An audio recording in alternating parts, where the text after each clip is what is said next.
धराली में सीएम ने पेश की संवेदनशीलता का मिसाल। आपदा प्रभावितों को देख रुकवाया काफिला। प्रोटोकॉल तोड़ जनता के बीच पहुंचे। ऋषिकेश पहुंचे बीजेपी प्रदेश अध्यक्ष महेंद्र भट्ट। एम्स में धराली आपदा पीड़ित का जाना हाल। हर संभव मदद का दिलाया भरोसा। आगामी त्योहारों को लेकर अलर्ट मोड पर एसएसपी उधम सिंह नगर पुलिस ने चलाया विशेष अभियान। अवैध ड्रेसों साइलेंसर पर की जाएगी कार्रवाई। पूर्व कैबिनेट मंत्री हरक सिंह रावत की बहू का आया बयान। कही मैं पीएम मोदी से हुई प्रभावित। सीएम धामी के नेतृत्व में प्रदेश बढ़ रहा आगे। मसूरी में रोपवे प्रोजेक्ट में उजड़े 84 परिवार आज भी बेघर। शिफन कोट बस्तीगढ़ की 5वीं बस्ती पीड़ितों ने किया धरना प्रदर्शन।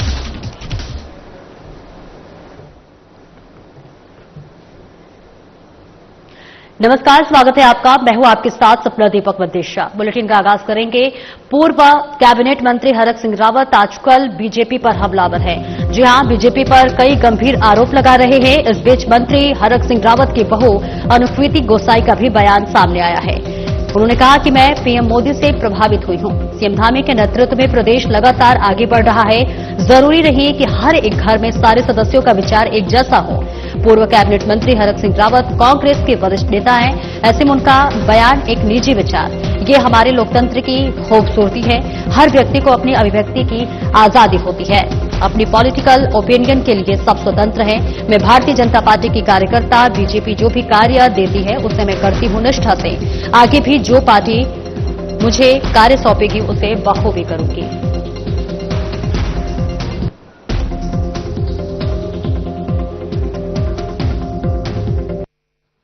देखिए, मैंने पहले भी इस बात को कहा है और मैं दोबारा इस बात को कह रही हूं कि जहां तक मेरे पॉलिटिकल विचार की बात है, मैंने पहले भी कहा कि मैंने हमारे देश के यशस्वी प्रधानमंत्री नरेंद्र मोदी जी से प्रभावित होकर मुझे लगता है कि आज और हमारे प्रदेश के मुख्यमंत्री पुष्कर सिंह धामी जी के नेतृत्व में मुझे पूर्ण विश्वास है कि हमारा देश और प्रदेश आगे बढ़ रहा है। जहां तक पॉलिटिकल ओपिनियंस की बात है, ये तो मैं सोचती हूँ कि जरूरी नहीं है कि हर एक घर में सारे जो सदस्य हैं सबका एक जैसा विचार हो या एक जैसा ओपिनियन हो। जहां तक आप डॉक्टर हरक सिंह रावत जी की बात कर रहे हैं, वो कांग्रेस के एक बहुत सीनियर नेता हैं, प्रदेश के बहुत सीनियर नेता हैं और ये उनका एक निजी विचार है, ये उनका एक व्यक्तिगत थॉट है। जैसे आई थिंक कि ये हमारे लोकतंत्र की खूबसूरती है। हर व्यक्ति को अपनी अभिव्यक्ति की आजादी है, अपना पॉलिटिकल ओपिनियन चूज करने की इंडिपेंडेंस है। तो उसी प्रकार से मैं, जहां तक आप मेरी बात करते हैं, मुझे लगता है कि मैं भारतीय जनता पार्टी की कार्यकर्ता हूं और भारतीय जनता पार्टी जब भी मुझे जिस प्रकार के कार्य में लगाती है, मैं बड़ी निष्ठा के साथ उस काम को करती हूँ और आगे भी पार्टी जो जिम्मेदारी देगी उसको मैं पूरी निष्ठा के साथ पूरा करूंगी। शिफनकोट बस्तीगढ़ की 5वीं बरसी पर आज यहां प्रभावित लोगों ने शहीद स्थल पर धरना देकर अभी तक आवास न देने पर दुख व्यक्त किया। धरना स्थल पर एक प्रस्ताव पास किया गया कि 2 सितंबर को समिति एक ज्ञापन मुख्यमंत्री को उनकी पूर्व घोषणा को पूर्ण करने के लिए दिया जाएगा। साथ ही नगर पालिका से भी शिफनकोट के बेघरों के लिए शीघ्र घर बनाने की मांग की गई है। शिफनकोट निर्बल वर्ग आवासहीन समिति के बैनर अब आयोजित धरने में समिति के अध्यक्ष संजय टम्टा ने कहा कि जिस समय कोरोना चरम पर था, सरकार द्वारा रोपवे प्रोजेक्ट के तहत शिफनकोट के 84 परिवारों को बेघर कर दिया गया था और 5 वर्ष बीत जाने के बाद भी अब तक उन्हें आवास नहीं मिल पाया है। जबकि मुख्यमंत्री द्वारा आईडीएच बिल्डिंग के सभी भूमि पूजन भी किया गया था, लेकिन आज तक वहां पर एक ईंट भी नहीं लग पाई है, जिससे बेघर लोग खुद को ठगा महसूस कर रहे हैं।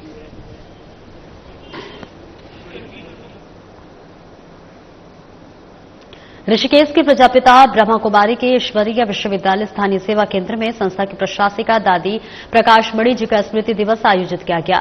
ब्रह्मा कुमारी संस्था में यह दिवस विश्व बंधुत्व दिवस के रूप में मनाया जाता है। ऋषिकेश केंद्र की प्रमुख संचालिका बाल ब्रह्मचारी बीके आरती दीदी ने कहा कि दादी जी अपनी वरदानी दृष्टि द्वारा प्रत्येक आत्मा को उसके सत्य स्वरूप में स्थापित करके साकार की और निमित्त थी। ऐसे में ढालवाला उप सेवा केंद्र की संचालिका बीके निर्मला दीदी ने बताया कि दादी प्रकाश मणि ने जीवन भर पवित्रता पर बल दिया और ये संदेश दिया कि संसार की सभी आत्माएं एक ही परमपिता की संतान आत्मिक रूप से आपस में भाई बहन हैं। उन्होंने हमें ये प्रेरणा दी है कि हमें सदा सभी आत्माओं के लिए शुभ भावनाएं और शुभ संकल्प रखने चाहिए। भाई भाई है ना, भाईचारे की भावना, क्योंकि जब हमारी आर्थिक दृष्टि वृद्धि होगी तभी हमारी भावनाएं एक दूसरे के प्रति श्रेष्ठ होगी, शुद्ध होगी कि हम सब अपने हैं, कोई पराया नहीं है इस विश्व के अंदर। तो बाबा ने एक ही पाठ बनाया, इसलिए इसको विश्व बंधुत्व दिवस के रूप में मनाया जाता है। क्या हमारे बीच में राजकुमार भाई जी बैठे हैं, मैं तो देखा ही था, उनको अपने दिखाई पड़े हैं। तो मिनट राजकुमार भाई जी की बोलेंगे श्रद्धांजलि के प्रति सम्मान की भावना रखेंगे और सबके प्रति शुभकामना शुभकामना करते रहेंगे, चाहे वो हमारे नजदीक रहते हैं और चाहे हमारे अड़ोसी हैं, पड़ोसी हैं, दूर वाले हैं। तो सबके प्रति अपने बात पक्का करेंगे, अपनी भावनाओं को एक दूसरे के प्रति करना शुद्ध रखेंगे, पवित्र रखेंगे। इन्हीं संकल्पों से हम लेते हैं संकल्प करते हुए अपने अंदर तभी हम गांधी जी को श्रद्धांजलि। मुख्यमंत्री पुष्कर सिंह धामी की देवभूमि उत्तराखंड को ड्रग्स फ्री भूमि बनाने के सपने को साकार करने के प्रयास में अल्मोड़ा पुलिस की लगातार कार्रवाई जारी है। इसी क्रम में मरचूला बेरगिर के पास थाना सल्ट की पुलिस टीम ने चेकिंग अभियान चलाया। इस दौरान धुमाकोट वाले रोड से एक मेटेलिक सिल्वर कलर का कार आती दिखाई दी, जिसमें बैठा व्यक्ति संदिग्ध प्रतीत होने पर पुलिस ने कार को रोकने का इशारा किया। चेकिंग करने पर कार की डिग्गी से 15 किलोग्राम से अधिक अवैध गांजा बरामद किया गया। इसके साथ ही साथ नशा तस्कर से बरामद किए गए गांजे की कीमत करीब 4 लाख आंकी गई है। पुलिस ने नशा तस्कर के खिलाफ एनडीपीएस एक्ट में मुकदमा दर्ज कर आवश्यक वैधानिक कार्रवाई की है। आरोपी का नाम पंकज रावत है और वह काशीपुर धमसिंह नगर का रहने वाला है।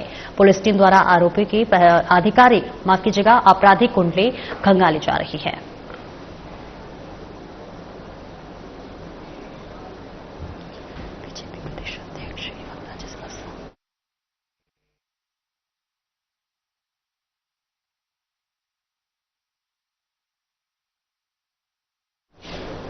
आगे बढ़ेंगे, जहां बीजेपी प्रदेश अध्यक्ष महेंद्र भट्ट ऋषिकेश पहुंचे हुए हैं, जहां आपको बताते चले कि बीजेपी प्रदेश अध्यक्ष और राज्यसभा सांसद हैं, जहां एम्स में धराली आपदा, घायलों का हालचाल जाना, परिजनों से भेंट की, हर संभव मदद का भरोसा भी दिलाया। डॉक्टरों को घायलों के उचित उपचार के निर्देश दिए। इसके साथ ही घायलों के उपचार में न हो कमी, युद्ध स्तर पर चल रहे राहत बचाव कार्य महेंद्र भट्ट ने कहा। सीएम धामी ने ग्राउंड में जीरो रहकर माफ कीजिएगा, मुख्यमंत्री लगातार बने हुए हैं, इसके साथ ही साथ ग्राउंड जीरो रहकर स्थिति का जायजा लेते हुए नजर आ रहे हैं। मृतकों और पूर्णतः क्षतिग्रस्त मकानों के लिए दिया जा रहा 5-5 लाख रुपए का मुआवजा। आपदा पीड़ितों के साथ सरकार खड़ी है, प्रभावितों को तत्परता से पहुंचाई राहत। आपदा प्रभावित क्षेत्र जल्द आएंगे पटरी पर, सभी मूलभूत सुविधाएं की जा रही है दुरुस्त।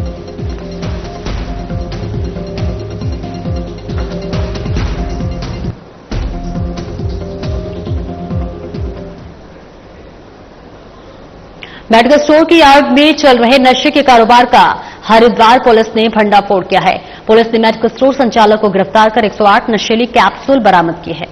एसएसपी प्रवेंद्र डोभाल के निर्देशानुसार जनपद में नशा तस्करों के विरुद्ध कड़ी कार्रवाई की जा रही है और इसी क्रम में कोतवाली लक्सर पुलिस ने चेकिंग के दौरान बसेड़ी अड्डे पर मेडिकल स्टोर की आड़ में नशीली दवाओं का कारोबार करने वाले इस्लाम नाम के व्यक्ति को गिरफ्तार किया है। आरोपी के कब्जे से पुलिस को 108 नशीली कैप्सूल बरामद किए हैं। पुलिस के इस कार्रवाई से क्षेत्र के मेडिकल संचालकों में हड़कंप मच गया है।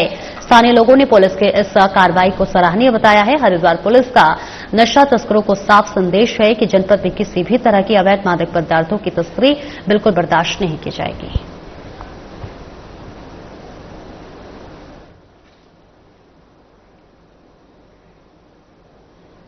देवभूमि उत्तराखंड को ड्रग्स फ्री बनाने की मुहिम को लेकर बागेश्वर पुलिस लगातार सजगता से नशे के सौदागरों की धरपकड़ में जुटी हुई है। एसपी चंद्रशेखर राव घोटके के निर्देशानुसार जनपद में लगातार सघन चेकिंग अभियान चलाया जा रहा है। इसी क्रम में पुलिस ने नशे के 2 सौदागरों को गिरफ्तार कर सलाखों के पीछे पहुंचाया है। आपको बता दें कि नशा तस्कर सावनप्रीत सिंह को 24 ग्राम से अधिक अवैध स्मैक और आरोपी हरगुरजीत सिंह को 47 ग्राम से अवैध स्मैक के साथ द्वारका छिना अमसर कोर्ट से गिरफ्तार किया गया है। दोनों आरोपियों के खिलाफ कोतवाली बागेश्वर में एनडीपीएस एक्ट में मुकदमा पंजीकृत किया गया है। वर्ष 2025 में से अब तक एसपी चंद्रशेखर घोटके के निर्देशन में बागेश्वर पुलिस ने विगत वर्ष की तुलना में 4 गुना से अधिक अवैध स्मैक बरामद कर नशा तस्करों के खिलाफ कड़ी कार्रवाई की है। एसपी ने पुलिस टीम को बधाई देते हुए बताया है कि पुलिस महानिरीक्षक कुमाऊं परिक्षेत्र ने इस कामयाबी के लिए एएनटीएफ और एसओजी पुलिस टीम को 5,000 रुपए नगद धनराशि से पुरस्कृत करने की घोषणा की है। माननीय मुख्यमंत्री महोदय उत्तराखंड द्वारा लगातार निर्देश दिए गए हैं कि प्रदेश को जो है नशा मुक्त बनाना है।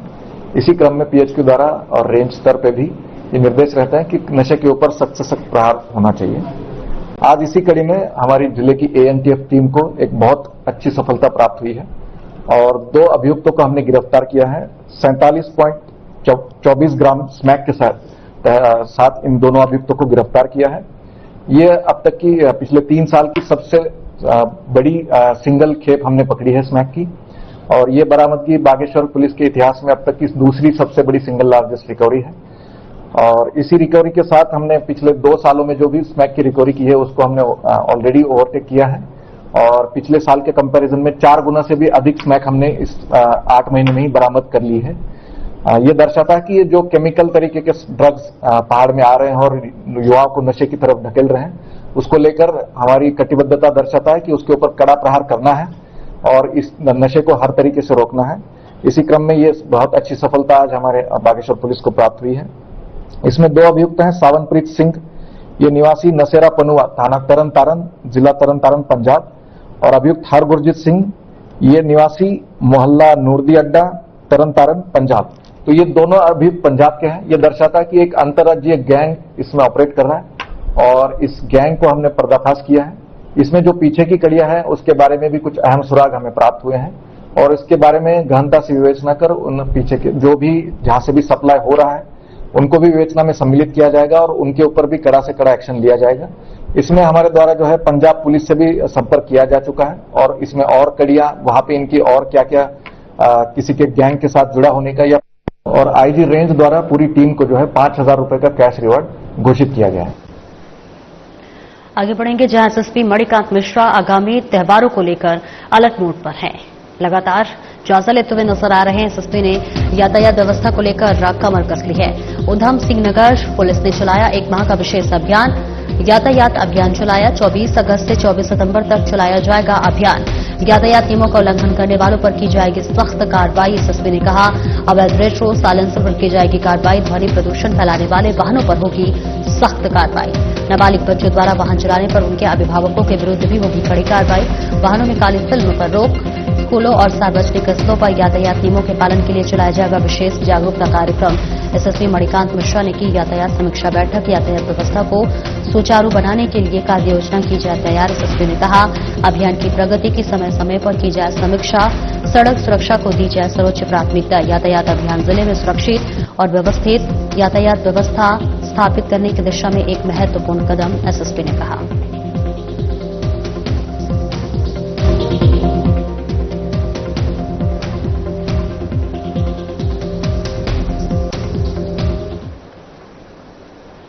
कोतवाली लक्सर पुलिस को बड़ी सफलता हाथ लगी है। पुलिस ने जाली दस्तावेज तैयार कर लोगों से ठगी करने वाले 3 आरोपियों को गिरफ्तार किया है। लक्सर पुलिस के मुताबिक आपको बता दें कि पीड़ित महिला ने कोतवाली लक्सर में तहरीर देते हुए बताया है कि 3 लोगों ने षड्यंत्र रचकर धोखाधड़ी करते हुए उनका भूमि जो है किसी अन्य व्यक्ति के नाम कर दी है। इस संबंध में कोतवाली लक्सर पर मुकदमा दर्ज किया। एसएसपी हरिद्वार के निर्देश पर आरोपियों की गिरफ्तारी के लिए पुलिस टीम का गठन कर तलाशी अभियान चलाया। पुलिस ने धोखाधड़ी में संलिप्त 3 आरोपियों को लक्सर क्षेत्र से हिरासत में लेकर चालान काटे।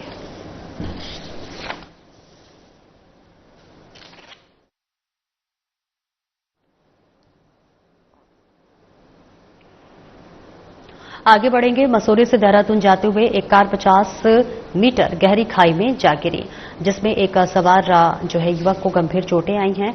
युवक को 108 के माध्यम से अस्पताल भिजवाया गया है। आपको बता दें कि मैगी पॉइंट पानी वाले बैंड के पास एक बलिनो कार खाई में जा गिरी।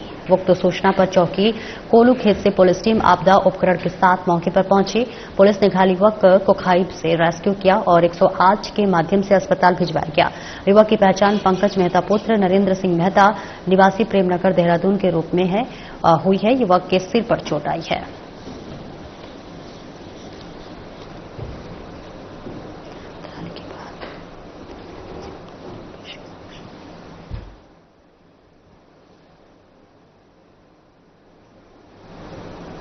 और वही धराली के बाद से अब थराली में भी मुख्यमंत्री पुष्कर सिंह धामी ने संवेदनशीलता का एक मिसाल पेश की।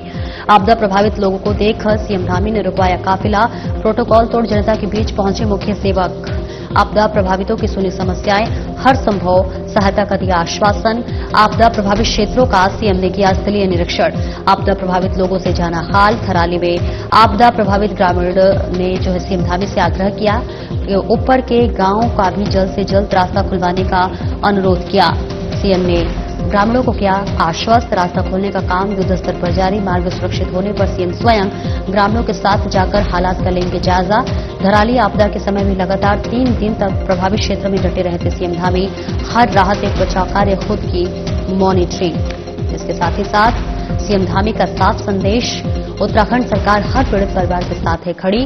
प्रभावित गांव तक राहत और सहायता पहुंचाने के लिए किए जा रहे हर संभव प्रयास, सीएम धामी ने कहा।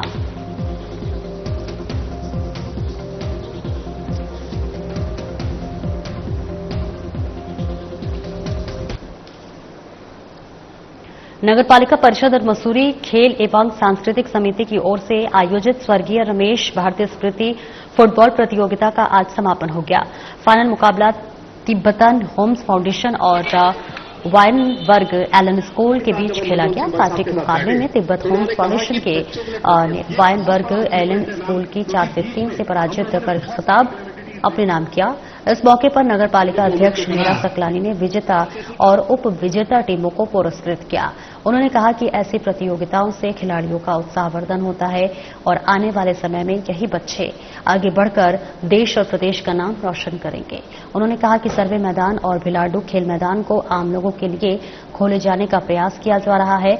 और इस मौके पर सभासद शिवानी भारती ने कहा कि इस प्रतियोगिता को करने का मुख्य उद्देश्य बच्चों को खेल के प्रति जागरूक करना और नशे और मोबाइल से दूर रखना है।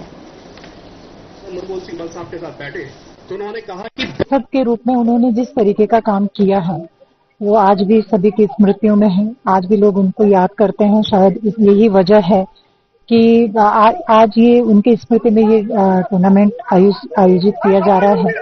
और मैं उम्मीद करती हूँ कि ये इस टूर्नामेंट के माध्यम से यहाँ जो भी बच्चा खेल रहा है, इस प्रतियोगिता में भाग ले रहा है, मैं उम्मीद करती हूँ कि इन्हीं बच्चों में से कोई न कोई एक दिन नेशनल इंटरनेशनल खेलेगा, क्योंकि इस तरीके के आयोजन बहुत कम देखने को मिलते हैं। से धन्यवाद करना चाहूंगी कि वो पिछले 9 वर्षों से जो है टूर्नामेंट को करवाते आ रहे हैं और मेरे पिताजी के नाम पे ये टूर्नामेंट समर्पित उन्होंने किया, तो मैं नगर पालिका का बहुत बहुत धन्यवाद करना चाहूंगी। और इस टाइम जो टूर्नामेंट में 11 टीमों ने प्रतिभाग किया है और बहुत ही मतलब हर्ष का विषय है कि बच्चे इंटरेस्ट दिखा रहे हैं खेल के प्रति।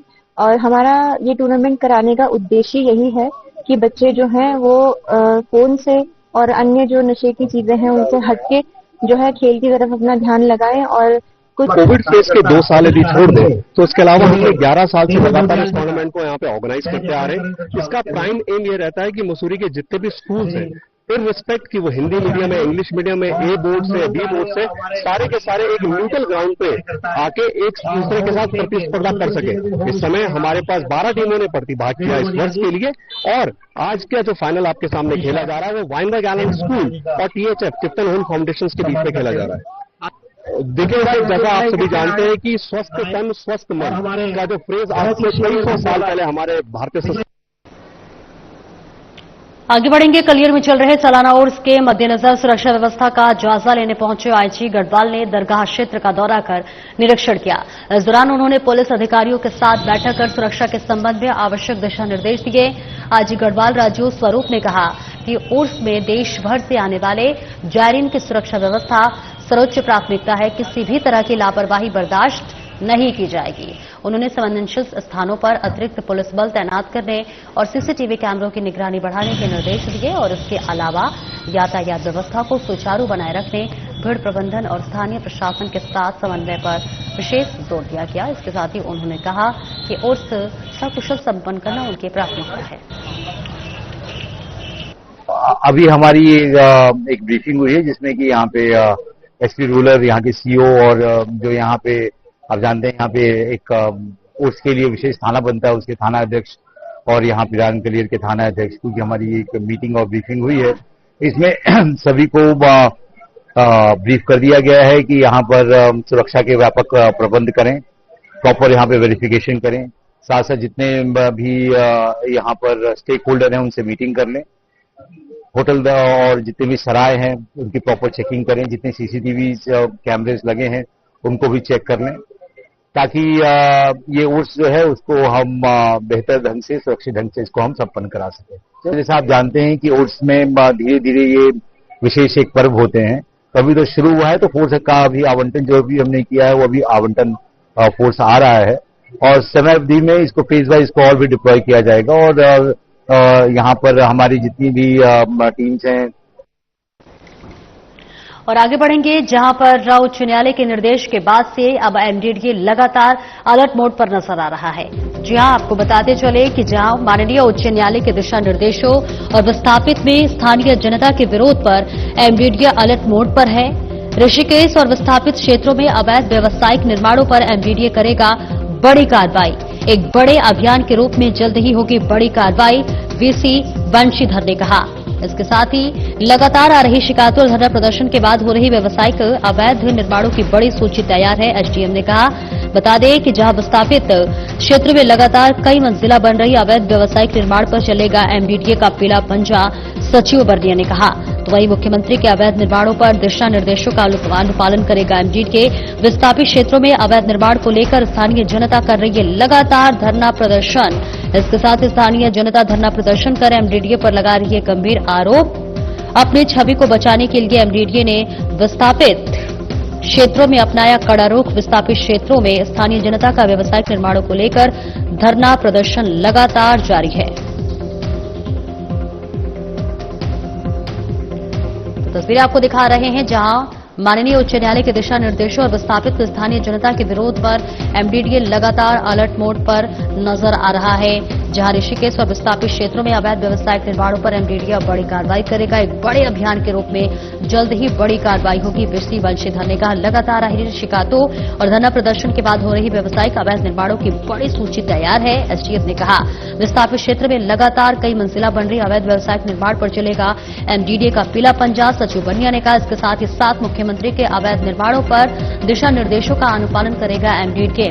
विस्थापित क्षेत्र में अवैध निर्माणों को लेकर स्थानीय जनता लगातार धरना प्रदर्शन कर रही है और ऐसे में स्थानीय जनता धरना प्रदर्शन कर एमडीडीए पर लगा रही है गंभीर आरोप। अपनी छवि को बचाने के लिए एमडीडीए ने विस्थापित क्षेत्रों में अपनाया कड़ा रुख। विस्थापित क्षेत्र में माननीय जनता का व्यावसायिक निर्माणों को लेकर धरना प्रदर्शन लगातार जारी है। ऐसे में आपको बता दें कि लगातार स्थानीय जनता और विस्थापित लोगों का जो रुख है वो लगातार आक्रोशित होता हुआ नजर आ रहा है और अब एमडीडीए भी अलर्ट मोड पर लगातार नजर आ रहा है, जहां एक बड़े अभियान के रूप में जल्द ही एक बड़ी कार्रवाई हो सकती है। विस्थापित क्षेत्रों में अवैध निर्माणों को लेकर स्थानीय जनता लगातार धरना प्रदर्शन कर रही है। ऐसे में स्थानीय जनता धरना प्रदर्शन पर एमडीडीए पर कई गंभीर आरोप लगा रही है, जहां अपनी छवि को बचाने के लिए एमडीडीए विस्थापित क्षेत्रों में कड़ा रुख अपनाया है। जहां विस्थापित क्षेत्रों में स्थानीय जनता का व्यावसायिक निर्माणों को लेकर धरना प्रदर्शन लगातार जारी है। तो तस्वीरें आपको दिखा रहे हैं ऋषिकेश से, जहां माननीय उच्च न्यायालय के दिशा निर्देशों और विस्थापित में स्थानीय जनता के विरोध पर एमडीडीए लगातार अलर्ट मोड पर है। इसके साथ ही ऋषिकेश और विस्थापित क्षेत्रों में अवैध व्यावसायिक निर्माणों पर एमडीडीए करेगा बड़ी कार्रवाई। एक बड़े अभियान के रूप में जल्दी होगी बड़ी कार्रवाई, वीसी बंशीधर ने कहा। लगातार आ रही शिकायतों और धरना प्रदर्शन के बाद हो रही व्यावसायिक अवैध निर्माणों की बड़ी सूची तैयार होगी, एसडीएम ने कहा।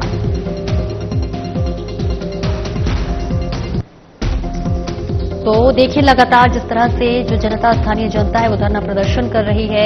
एमडीडीए पर कई तरह के गंभीर आरोप लगाए जा रहे हैं, जिसके बाद अब एमडीडीए अपनी छवि बचाने के लिए कड़ा रुख अपनाता हुआ नजर आ रहा है। तो इधर हाईकोर्ट के भी दिशा निर्देश जारी कर दिया है।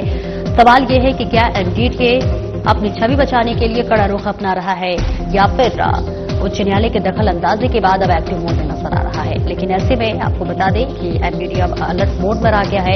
इसके साथ ही साथ अब लगातार कार्रवाई करता हुआ भी नजर आएगा, जहां पर माननीय उच्च न्यायालय के दिशा निर्देशों पर विस्थापित में स्थानीय जनता के विरोध पर एमडीडीए अलर्ट मोड पर है। ऋषिकेश और विस्थापित क्षेत्रों में अवैध व्यावसायिक निर्माणों पर एमडीडीए बड़ी कार्रवाई करेगा।